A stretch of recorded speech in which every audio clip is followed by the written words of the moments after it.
secara umum gitu loh. Belum secara rinci nanti. Itu maksimalnya haid. Terus jika nanti kalian berpikir seperti ini. Kalau minimalnya haid itu ada 24 jam, katakanlah ada aturan lain. 1 hari 1 malam atau 24 jam kalau untuk yang inqita atau darah terputus. Berarti kalau yang 15 hari ini bisa dong kita katakan seperti itu. Kalau 15 hari itu kan ada kurang lebih 260-an jam ya, 260-an jam. Berarti nanti enggak apa-apa dong kalau aku mengeluarkan darah selama 25 hari dengan catatan darah keluar 25 jam. Misal Anda berpikir seperti itu, kan sama seperti minimalnya haid. Kalau inqita berarti terputus-putus, bisa aku dikatakan haid meskipun aku mengeluarkan darahnya itu 25 hari, tapi kalau di total itu waktunya hanya setara dengan 15 hari, lebih 260 jam. Ini enggak bisa, enggak boleh. Kenapa? Kalau di sini dikatakan aksaruhu khamsa asyara yauman lilayaliha, tidak dikatakan dengan sa'ah, tidak diterangkan dengan kata lain menggunakan jam. Karena apa? Kalau maksimalnya haid gini.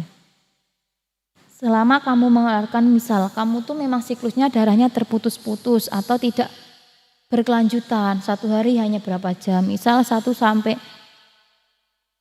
hari itu dari pagi sampai siang saja, setiap hari seperti itu. Itu kalau dilakukan sampai kelewat 15 hari, itu yang lebih dari 15 hari tetap dikatakan istihadah. Karena apa? Darah yang keluar secara terputus-putus atau yang di sela-selai masa suci, sela-sela masa suci ini loh, ini tetap dianggap darah, tetap dianggap masa haid. Jadi meskipun nanti Anda keluar tuh selama 15 hari lebih, terus setiap harinya cuma subuh sampai duhur gitu sampai lebih dari 15 hari atau pas mepet dengan batas maksimal selama 15 hari. Ini darah yang keluar, yang Anda keluarkan ini kan memang yang terlihat hanya atau yang nyata-nyata keluar hanya di waktu subuh sampai duhur. Untuk batas duhur sampai isya sampai tengah malam Anda bersih, benar-benar bersih, suci seperti orang suci. Ini enggak keluar apa-apa, enggak ada bercak apapun, meskipun hingga Anda lihat dengan kapas enggak ada bercak apapun. Ini nanti dihukuminya sama. Dia tetap dihukumi haid. Karena apa? Keadaan yang menyela-nyelai di antara haid ini juga dianggap haid kalau menurut hukum yang dibuat pegangan oleh kaum kita. Seperti itu. Jadi ketika nanti 15 hari ini terputus-putus, ya udah berarti Anda sudah mengalami siklus haid selama 15 hari. Karena apa? Waktu di mana Anda seolah-olah suci yang tidak mengeluarkan darah ini, itu juga dihitung masa haid. Gitu.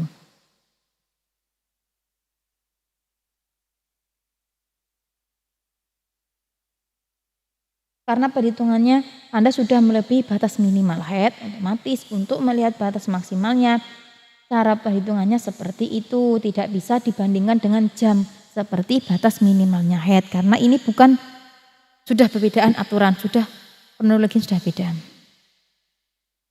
Sekarang untuk holibnya haid atau masa umumnya haid. Masa umumnya haid yaitu 6 atau 7 hari.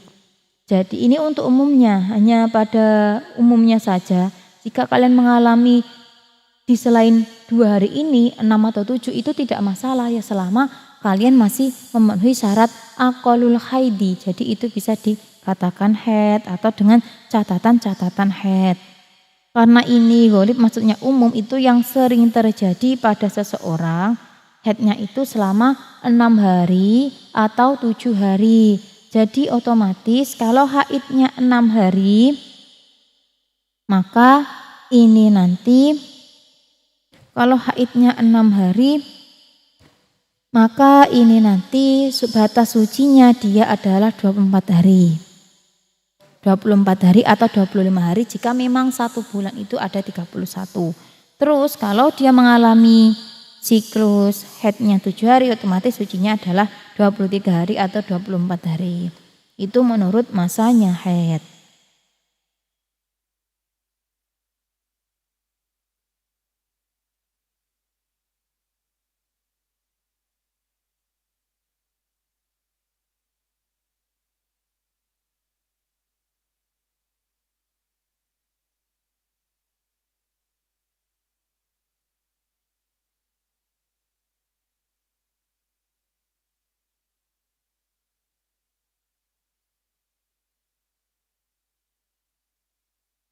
Jadi kalau untuk melihat atau mentahkikkan bahwasanya itu memang benar darah haid atau darah fasad, seenggaknya untuk saya sarankan untuk kalian semua lebih baik memiliki catatan. Entah itu catatan kalian membuat kolom tersendiri atau buku agenda sendiri atau membeli agenda instan. Untuk zaman sekarang sudah banyak buku catatan mahed secara instan. Jadi buku itu sudah tersedia kolom-kolom khusus di mana nanti ada tanggal, bulan, tahun, jam, hari seperti itu sudah ada. Darah keluar berapa jam, darah ini warna apa, itu sudah ada. Menurut saya lebih baiknya menggunakan catatan karena apa? Nanti ketika kalian tak memiliki catatan, kalian lupa dengan adat biasa yang kalian alami. Katakanlah, aku udah gak ingat karena biasanya juga seperti ini.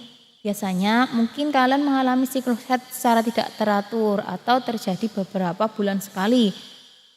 Kemudian di saat itu mengalami haid kembali, itu terjadi kejadian yang di luar pemikiran. Misal darah itu keluar terus atau melebihi batas maksimalnya haid. Otomatis nanti hukum kalian akan berbeda. Karena apa? Kalian nanti tergolong wanita yang bingung atau mutahayyirah. Nanti hukum yang menurut saya sulit, sedikit berat. Apa ya? Ya sulit sih. Semua hukum itu sebenarnya sulit, tapi kalau kita terbiasa itu akan biasa. Tapi kalau untuk wanita mutahayyirah atau bingung, untuk yang tidak tahu apa-apa, tidak ingat biasanya dia berapa hari, tidak ingat di mana keluarnya, jamnya berapa, waktunya kapan, ini yang menurut saya yang berat. Karena nanti setiap sholat itu orang yang seperti itu pasti dia wajib untuk mandi besar. Otomatis kalau satu hari sholat kamu 5 waktu, ya kamu akan mandi besar selama 5 kali. Itu yang berat. Jadi saya sarankan lebih baik membuat catatan. Meskipun nanti kamu belum serinci hukum-hukum yang ditentukan, misal kamu masih sulit untuk membedakan warna darah, untuk membedakan apa. Minimal tulis dulu tanggal, waktu, tahun, harinya, jamnya itu. Di mana kamu mengeluarkan dan di mana darah itu hilang. Itu minimal itu kamu mencari catatan. Jadi ketika nanti ada, semoga saja saya dan kalian tidak mengalami hal-hal yang rumit untuk dihukumi atau semoga mengalami siklus yang sewajarnya saja. Ketika nanti kalau punya catatan ada sesuatu hal yang terjadi di luar hukum atau di luar yang biasanya terjadi, itu kita bisa mudah untuk menghukuminya. Kita bisa melihat dari catatan itu, oh seperti ini daur saya, seperti ini waktu saya, seperti ini adat yang saya alami. Jadi untuk menentukan hukum yang terjadi pada diri kalian itu mudah, untuk mempermudah diri kalian sendiri sebenarnya. Itu saja.